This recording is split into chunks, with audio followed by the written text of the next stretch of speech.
Story है। तो यहाँ पर क्या था ना, यह है हिमाचल की, तो आई थिंक शिमला के आसपास की कोई जगह थी। तो वहाँ पे एक व्यवसायी मतलब छोटा व्यापारी था, व्यापारी कहता उनका टेंट वगैरह का काम था। तो टेंट हाउस का पूरा अच्छा खासा काम था।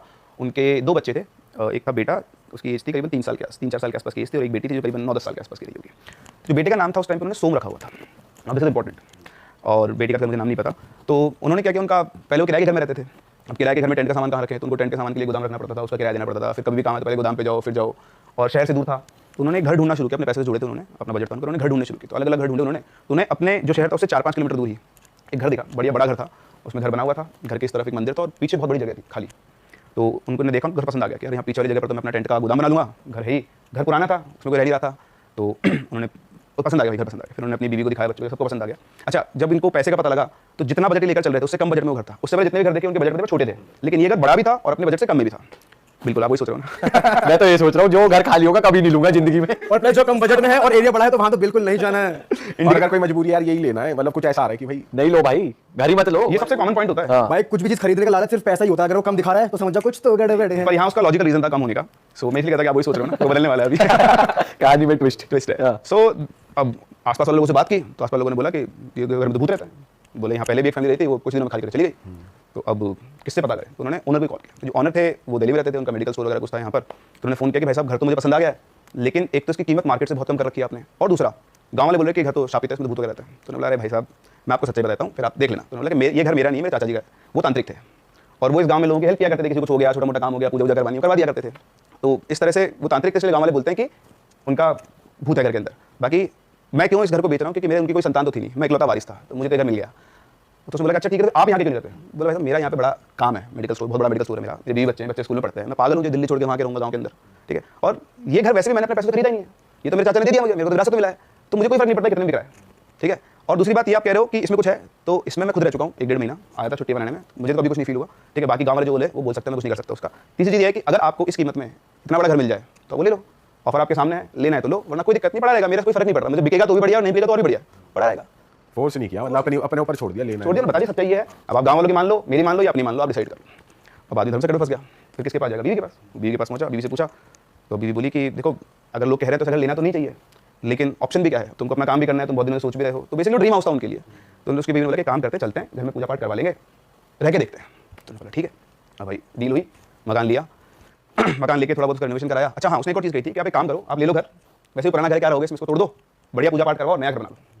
तो अब उन्होंने लिया, पर उनके इतना बजट था कि तोड़ के दोबारा बना ले, क्योंकि बिजनेस भी तो संभालना होता है। तो उन्होंने ले लिया, उसी को रिफर्बिश करवा लिया, वापस से रिनोवेट करवा के, उन्होंने बोला कि बाद में थोड़े टाइम पैसे इकट्ठे हो जाए तो बनवा लेंगे, अभी पूजा पाठ करवाते हैं। तो ठीक है साहब, पूजा पाठ हुआ।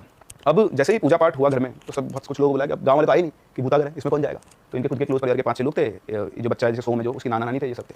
तो हवन जलाया गया। अब जैसे हवन जलाया गया तो हवन का धुआं तो पूरे घर में फैलता है, लेकिन यहाँ धुआं निकल के गेट से बाहर जा रहा, सिर्फ ना इधर जा रहा ना इधर, सिर्फ एक डायरेक्शन में, अरे तेरी सिर्फ एक सिंगल डायरेक्शन में। तो सब लोग देख रहे धुआं इधर ही क्यों जा रहा है, तो लगा हवा चल रही है, खिड़की से आवाज इधर जा रहा है। तो उन्होंने जाकर खिड़कियां बंद कर दी कि अब कोई हवा नहीं आएगी, अब पूरे घर में फैलेगा, और वैसे भी अच्छा धुआं तो घर में फैलना चाहिए, लेकिन वो धुआं तो भाई साहब गेट के बाहर ही जा रहा। अब सब लोग सोच रहे हो क्या रहा है, पंडित भी जो कर रहे हैं वो भी सोच रहे कि चल बंद करने के बाद भी उसी तरह। हाँ हाँ, गाँव का पंडित तो आया नहीं, पंडित भी बाहर से बुलाया गया था, क्योंकि गाँव पंडित मना कर दिया मैं तो नहीं कर रहा। अब वो भी पंडित बहुत चक्कर रह गया, उसने ध्यान दिया, छोड़ा अपना काम करते हैं, पूजा वूजा हुई, सब सेटल हुआ, फिर उसके बाद ये लोग रहने लगे। अब एक दिन की बात है, ये जो बच्ची थी इसके लिए 2 सिस्टर ब्रदर थे, तो ऐसे ही वो बच्चा जो था ऊपर छत के ऊपर खेल रहा था और नीचे वो बच्ची अपना काम कर रही थी। तो उसकी मम्मी ने बोला कि जा सोम को बुला ले, नहा लेगा। तो उसने आवाज़ दी सोम नीचे आ जा नहा ले। तो उधर से आवाज़ आती है सोम की नहीं, एक बड़े आदमी की, मैं नहीं आऊँगा, मैं नहाता नहीं हूँ। अरे ये क्या हुआ, भाग के अंदर गई, मम्मी मैंने उसको आवाज़ दी और ऐसे आवाज़ आई, बोलती पागल है क्या तू? बोलती नहीं मैं सही बोल रही हूँ। इतने में सोम उतर के नीचे आ गया। तो बोलती उससे कि मैंने आवाज़ दी थी ना, बोलती दीदी मेरे को कोई आवाज़ सुनाई दी। अब छोटी बच्ची कौन विश्वास करेगा उसको लगा पता नहीं क्या चक्कर है। तो फिर उसने उसकी मम्मी ने बोला कुछ नहीं तेरा दिमाग खराब हो गया, देखो क्योंकि 9-10 साल के बच्चे को पता होता है कि घर में भूत की बात चल रही है। तो सर ठीक है साहब, अब फिर सब कुछ नॉर्मल चल रहा। फिर ऐसे ही एक दिन वो वापस से बैठे कुछ पढ़ रही थी, तो कुछ सामान चाहिए, लगा सोम, तो उसने सोम बोला, फिर से निकाली, हाँ चुप हो गई बच्ची वापस से। फिर जाकर मम्मी से बोला, तो उसकी मम्मी बाहर निकली घर से और चारों तरफ देखा, तो उसकी मम्मी घूम कर आई, वो बच्ची को घबराई हुई। तो उसकी मम्मी बोली कि बेटा कोई भी तो नहीं है यहाँ पे, कोई रेडियो बज रहा होगा। तो हम एक काम करो इस बार आप आवाज़ दो। तो उसकी मैंने आवाज़ दी सोम, उधर से आवाज़ दी हाँ। अब आवाज़ है तो उसमें बिल्कुल सन। अब क्या आवाज़ उस लड़की को नहीं आई, उन्हीं को आई सिर्फ। तो लड़की शक्ल देखकर पहचान गई, आई ना आपको आवाज़? बोली हाँ। इतना बोलते उन्होंने बच्चे को गोदी में उठाया, उसको लड़की लेकर बाहर जाकर बैठ गई करके। हस्बैंड आए शाम को, तो उनसे आते उन्होंने सब कुछ बता दिया कैसे घर में आवाज़ आई। तो बोलते तुम लोग ना फालतू में डर रहे हो, ये सब कुछ नहीं होता है, ठीक है, बकवास मत करो। यहाँ आए नए ये गाँव वाले ना ये परेशान कर रहे हैं, तुम चलो घर के अंदर, मैं भी देखता हूँ क्या होता है। तो आए, खाना वाना खाया बढ़िया, बोले देखो कुछ भी नहीं है, कोई होता तो आवाज़ आती है ना बार बार। तो बोला ठीक है कुछ नहीं है, जाके सो गए। और वो बच्ची को नींद नहीं आए। जब सब कुछ शांत हो गया घर के अंदर रात के टाइम पे 10:30-11 बजे के आसपास, उस टाइम लोग वहाँ पे तो वैसे ही जल्दी जाते हैं। तो उसने चेक करने के लिए वाकई में कोई है या नहीं, उसने आवाज़ लगाई सोम बहुत धीरे से। तो उसका आवाज़ आई हाँ। ओ भाई साहब, लड़की तो उठ के रोने लगी, मम्मा पापा को बताया कैसे आवाज़ आई। अब उसके पापा खड़े हो गए, क्या तुमको बार बार आवाज़ आती है? लो मैं आवाज़ लगाता हूँ। उन्होंने लगा सोम, उधर से फिर आवाज़, हाँ। अब भाई उनकी सिट्टी पिट्टी गुम। अच्छा इधर और किसी को आवाज़ नहीं आई, क्योंकि तो जो आवाज़ लगाता है उसी को आवाज़ आती है। और उनकी शक्ल देख के उनको लग रहा था कि इन्होंने कुछ ऐसा सुन लिया है जो इनकी इमेजिनेशन से बाहर है। आदमी का एक्सप्रेशन चेंज हो जाता है। लेकिन वो तो निकले, डंडा निकाला बेड के नीचे से और बोले कौन है, मैं देख के आता हूँ बाहर। वो बाहर गए, पूरे घर का चक्कर लगा के आ गए, कोई है ही नहीं। चलो कौन है कौन है, कौन आवाज़ लगा रहा है, क्या मचा रखा है, सब करके आ गए। वापस आ गए तो लड़की बोलती है पापा आपको भी पता है कि आवाज़ घर के अंदर से आई है, बाहर से नहीं आई। तो बोलते नहीं मैं ऐसा बात नहीं मानता हूँ, तुम बेमतलब की बातें कर रहे हो। तो बोला ठीक है आप एक बार और आवाज़ लगाओ। तो उन्होंने फिर से आवाज़ लगाई, सोम, फिर से आवाज़ आई, हाँ। अब भाई साहब विश्वास हो गया और बोले कि अभी तो कुछ नहीं कर सकते, कल सुबह मैं पंडित जी को लेकर आऊँगा। पर उनको खुद वो मानते नहीं थे इंटरव्यू में, उनको विश्वास नहीं होता कि सब क्या चल रहा है। फिर उसके बाद अच्छा एक दिमाग उनका खराब हो रहा कि इस वाले गाँव वाले सही हैं, मेरा तो पैसा डूब गया। आदमी दिमाग से चले जाता है कि मैं तो सारी जिंदगी का पैसा जोड़ा, ये घर लिया और इसमें दिक्कत है। तो उनको पंडित जी भरोसा, पंडित जी को बुलाया गया। पंडित जी आए, उन्होंने पहले फोन पे सब कुछ बताया था, सारी पूजा सामग्री लाकर रख दी थी। अच्छा इस बार हवन पहले जो हवन था वो गेट के पास में रखा गया था, इस बार थोड़ा और अंदर रखा गया। तो अंदर रखा गया तो पता कि भाई धुआं तो पूरे घर में जाएगा। तो उन्होंने पूजा वूजा की और इस बार भी धुआं कहीं नहीं जाए, सीधा गेट के बाहर, उसकी एक डायरेक्शन। वो पंडित जी भी घबरा गए। उन्होंने बोला जजमान कुछ तो है इस घर के अंदर। तो बोलते पंडित जी आपका दिमाग खराब है क्या है, आप भी इन गाँव वालों की तरह बोल रहे हो? बोल रहे हो मैं गाँव वालों की तरह नहीं बोल रहा हूँ, इस घर में कुछ ना कुछ गड़बड़ है, आप खुद देखो, आपके सामने सब कुछ हो रहा है। मतलब पूजा करने समझा उनको कि इस घर में प्रॉब्लम है, आप देखो धुआं की तरफ क्यों जा रहा है, धुआं तो हर जगह फैलना चाहिए। तो उनको भी लगा, बोले तो आप इसको ठीक करो ना। तो बोले ये मेरे बस की बात नहीं है, एक आदमी है, मतलब एक मैं जानता हूँ पैरानॉर्मल एक्सपर्ट है और वो तांत्रिक भी है, वो आपकी मदद कर सकता है। तो बोलते नहीं मैं तांत्रिक बिलीव नहीं करता, आप अपने गुरुजी को बोलो जिन्होंने आपको सिखाया, बड़े गुरुजी जानते थे इनको, तो वो आएंगे वो ठीक करके जाएंगे। तो बोलते गुरुजी तो भी बाहर गए हुए हैं, ठीक है, और मैं आपसे कह रहा हूँ मेरी बात मानो, वो आदमी बिल्कुल सही है, वो आपकी मदद कर देगा। बोलता नहीं मैं तांत्रिकों के चक्कर में नहीं पड़ूंगा, आप इसको ठीक करो। तो छोटी बच्ची आगे बोलती है कि पंडित जी आप भी तो भगवान को मानते हो, भगवान से बड़ा कौन है दुनिया में, आप ही ठीक कर दो। तो पंडित जी बोलते हैं कि बेटा जब तुम्हारे दांत में दर्द होता है तुम हड्डी वाले डॉक्टर दिखाते हो क्या? तो बोले कि मैं घर का हवन पूजन करवाता हूँ, मैं इन चीज़ों से डील नहीं करता, मैं नहीं कर सकता, ये मेरे बस के बाहर की चीज़ है। मैं सही आदमी को बोल रहा हूँ सर आप मान जाओ। तो बहुत समझाने के बाद उन्होंने बोला ठीक है आप ऐसा मत सोचो, आप एक बार उससे मिल लो, आपको लग रहा है नाम तांत्रिक है, वो पढ़ा लिखा आदमी है, उसने पूरी रिसर्च की हुई है और साथ में उसने वेद शास्त्र भी सीखे हुए हैं, तो बड़ी मुश्किल से तैयार हो मिलने के लिए। अब वो आदमी आके मिला तो उस आदमी से उनकी बातचीत हुई। तो उस आदमी ने बताया कि उन्होंने बताया कि हमारा ऐसा घर है, तो उसके घर तो उसकी वो आँखें हो गई। अच्छा आप उस घर में रह रहे हो? बोलते हाँ। बोले इस घर के बारे में तो मैं मतलब कब से मैं इसी के ऊपर वो कर रहा हूँ रिसर्च। बोले इस घर में तांत्रिक रहा करता था और वो जो तांत्रिक था ना उसने इस घर में एक आदमी की बलि दे दी थी। तो लोगों ने देख लिया और लोगों ने उस तांत्रिक को मार दिया था इस घर के अंदर, और तब से ये घर शापित है। लेकिन इसमें कुछ ना कुछ और भी छुपा हुआ है, इसकी मैं इसकी तह तक पहुंचने की कोशिश कर रहा हूँ। तो आप आए हैं तो आप चिंता ना करें, मैं आपकी पूरी मदद करूँगा। तो उन्होंने बोला कि मेरे को आपकी मदद नहीं चाहिए, ठीक है, तुम तांत्रिक लोग तुम्हारी वजह से आज मेरी जिंदगी कभी खराब हो रही है, एक वो तांत्रिक और एक तू तांत्रिक, गुस्से में तो तुम लोग करते क्यों ये सब? तुम आत्मा को पकड़ते हो, किसी उसके ऊपर छोड़ते हो, उसके ऊपर छोड़ते हो, पूरा रास निकाल दो उनके ऊपर। और वो आदमी सुनता रहा पहले तो, फिर उसको भी गुस्सा आया, प्रोफेशन के ऊपर उंगली उठा दे तो फिर बात अलग होती है। तो उन्होंने बोला कि मैं समझ सकता हूँ गुस्से में हो, लेकिन तांत्रिक का मतलब यही नहीं है जो आपको नुकसान करता हूँ, ठीक है, हम भी तांत्रिक है और हम लोगों का भला करते हैं, आपसे पहले भी लोगों का भला किया और आप मुझ पर विश्वास करो कि मैं आपको सब कुछ ठीक करवा दूंगा, बस मैं आपके बेटे को वहाँ ले जाऊँगा। बोले बेटा नहीं जाएगा, बेटे को कैसे भेज दूंगा तुम्हारे साथ? तो बोलता ठीक है आप, बोले मेरे बेटे को बाहर कुछ समय नहीं। तो बोलता ठीक है सर आप सोच लो आपको क्या करना है। जाने से मैं आपको बात समझाता हूँ कि हाँ मैं समझता हूँ कई तांत्रिक होते हैं जैसा काम करते हैं, लेकिन कुछ अच्छे लोग भी होते हैं, ठीक है, और वो आपको समय के साथ पता लग जाएगा। अंधेरे को अंधेरा नहीं काट सकता, अंधेरे को काटने की जाली की जरूरत है। तो हमारे पास वो तरीके हैं जिससे हम ये पता कर सकते हैं वहाँ कुछ है या नहीं, अगर कुछ है तो मैं आपको उससे मुक्ति दिला सकता हूँ। और मैं एक और चीज़ आपको बोलता हूँ कि मुझे खुद उस जगह के बारे में असलियत पता करनी है, तो मैं आपसे कोई पैसा चार्ज नहीं करूँगा, आप मुझे कोई पैसा मत दो, ये मेरा अपना इंटरेस्ट का टॉपिक है और आपको फैमिली मेंबर इन्वॉल्व ना हो, मुझे कोई दिक्कत नहीं है, ठीक है। बस मैं तो ये चाहता हूँ कि आप आके वहाँ देखो ताकि आपको पता लगे कि तांत्रिक एक ही काम नहीं करते हैं, कुछ और भी करते हैं, वो अच्छे काम भी करते हैं। तो जो भी होना चाहता है आपकी आंखों के सामने मैं ये चाहता हूँ। तो बोला कि नहीं ना मैं इन्वॉल्व होगा ना मेरी फैमिली का कोई मेंबर इन्वॉल्व होगा। ठीक है जी, बात हो गई। तो इधर इनके जो नाना जी थे वो थोड़े समझदार आदमी थे, वो वहीं बैठे हुए थे। तो वो गए उस तांत्रिक के पास, बोले कि आप एक काम करो, अपना काम करो, जाओ चेक करो क्या है क्या नहीं है, फिर आगे बात करेंगे। तो ये गए, 3-4 दिन बाद ये वापस आए। वापस आके बोलते हैं कि मैंने कुछ चीज़ें पता की। अच्छा मैंने बताया घर के सामने इस घर के अंदर एक मंदिर था, तो जो मंदिर था ना काली माता का मंदिर था। तो उस मंदिर में खासियत क्या थी कि सामने की तरफ काली माता का मंदिर था, दोनों तरफ सीढ़ियाँ थी। तो अगर पीछे घूम के आप जाओ ना तो उन्होंने क्या कहते काली माता की जो मूर्ति थी उसके पीछे की दीवार को चुनवा रखा था, और उधर गए तो उधर से भी दीवार चुनी हुई थी। तो इट वाज लाइक कि उन दोनों चुनी हुई दीवारों के बीच में कुछ और भी था। तो वो आए तांत्रिक जी वो करके अपना कुछ भी बात, और उन्होंने बोला कि देखो ऐसी बात है कि घर में कुछ है। 3-4 दिन उन्होंने अपनी रैकी की बढ़िया से कि घर में कुछ है और अभी मैं इन प्रोसेस को एनालाइज कर रहा हूँ कि क्या है क्या नहीं, लेकिन हाँ बहुत जल्दी मैं आपको बहुत अच्छे बता दूंगा। अच्छा इधर साइड में तब तक जो उनके नाना जी थे वो बहुत एक्टिव हो गए थे, उन्होंने पूरे पुराने लोगों से सबसे बातचीत करके पूरे घर की हिस्ट्री निकाली। तो अब जब तीनों अगली बार वापस बैठे सारे, तो पहले उन्होंने नाना जी ने बताया कि ये जो घर था इसमें सोमनाथ करके तांत्रिक रहता था, सोमनाथ सोमेश्वर ऐसे कुछ नाम रहा होगा उसका। तो नहीं सॉरी सोमनाथ नहीं, तांत्रिक नहीं, एक तांत्रिक रहा करता था, तो नाम उसका हो सकता है सोमनाथ कुछ भी हो, बट एक तांत्रिक रहता था और वो यहाँ पे लोगों के पूजा पाठ के काम करवाया करता था। तो एक दिन की बात है, एक आदमी था विनय उसका नाम था। तो वो विनय जो है उनके पास आया किसी काम से, तो उसी घर के अंदर खुला घर था। तो एक आदमी जा रहा था, देखा कि उस तांत्रिक ने उस विनय की बलि दे दी। उसने उसके दिल में खंजर घोप दिया और उसके पूरा माथे के ऊपर वो सिंदूर वगैरह था, हाथ में नीचे नींबू पड़ा हुआ था। उसको देखते हुए चिल्ला के बलि दी। सारे गाँव वाले आ गए और गाँव वाले तांत्रिक को वहीं के वहीं मार दिया। मार के गुस्से में थे सब, विनय को तो उठा के ले गए, उसकी बॉडी वहीं छोड़ दिया। फिर विनय को ले गए, उसके घर पहुंचाया, सब क्रियाक्रम करवा के वापस आए जब, तो तांत्रिक की बॉडी वहाँ थी नहीं गायब, उसकी बॉडी कभी मिली नहीं किसी को, पता नहीं कहाँ गई उसकी बॉडी। तो ये हिस्ट्री उनको पता चली और तब से गाँव वाले बोलते हैं कि घर शापित है।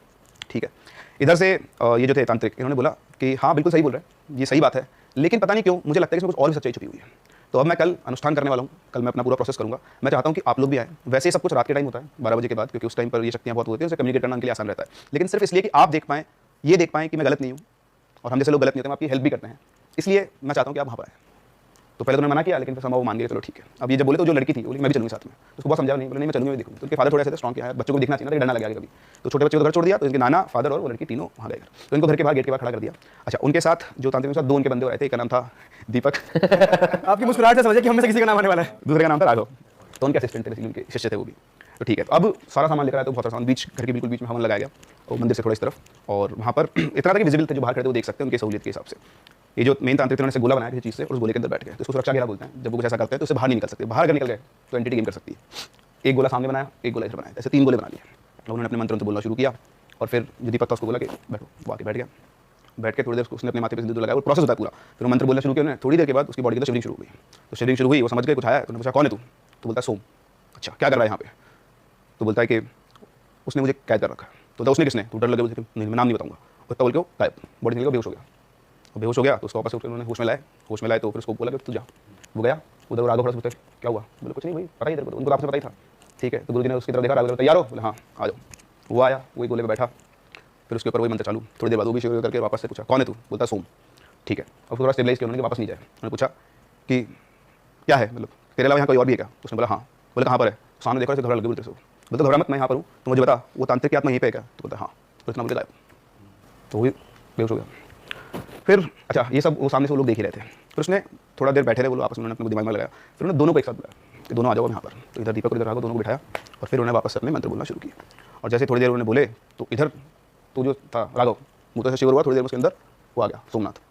अच्छा, ये सब करने से मतलब आने से पहले उन्होंने हाथ जोड़ के बोला कि महाराज मैं आपसे विनती करता हूँ कि आप सामने आओ, मैं आपसे बात करना चाहता हूँ, मैं आपको कोई नुकसान नहीं पहुँचाऊंगा, एक बार आप बस प्रकट हो जाए, मुझे आपसे कुछ बात करनी है। तो इस तरह से करीब 1-1.5 घंटा चलता रहा ये सारा प्रोसेस, बहुत देर तक। तो सोम आए, बार वो चला जाए, वो आए, उसका नहीं, उनको सोचिए थे वो तांत्रिक आए। शाम इन्होंने शुरू किया 3 बजे के आसपास, शाम के करीबन 6 के आसपास बच चुके थे, अंधेरा होने वाला था।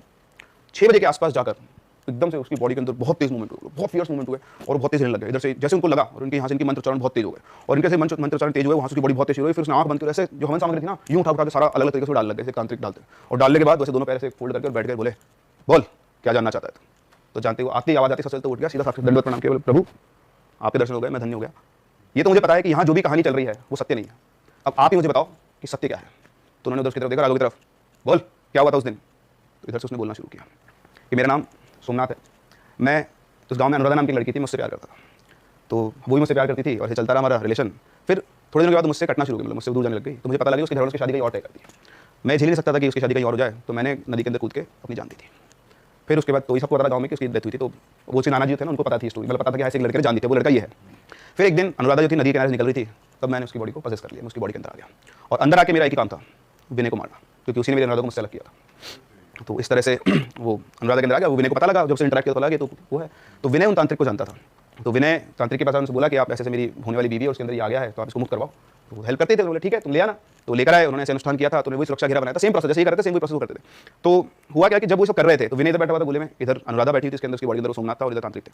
तो जब सब कुछ चल रहा था, तो उसकी जो स्पिरिट इतनी फियर्स हो गई, उसने विनय को उड़ा दिया, मार दूंगी तेरे को, तुम्हारी चाकू पड़ा था उससे, पूरे घेरे के अंदर बैठी, मार दूंगी तेरे को, ये है वो है। तो डर के मारे वो घेरे से बाहर निकल गया, और वो जैसे घेरे से बाहर निकला, उसने आओ देखना चाकू उठा के सीधा दिल में घोट दिया, और घोपते ही वो तो नीचे और भाग गई, क्योंकि अनुराधा थी ना, उसके अंदर कोई और था।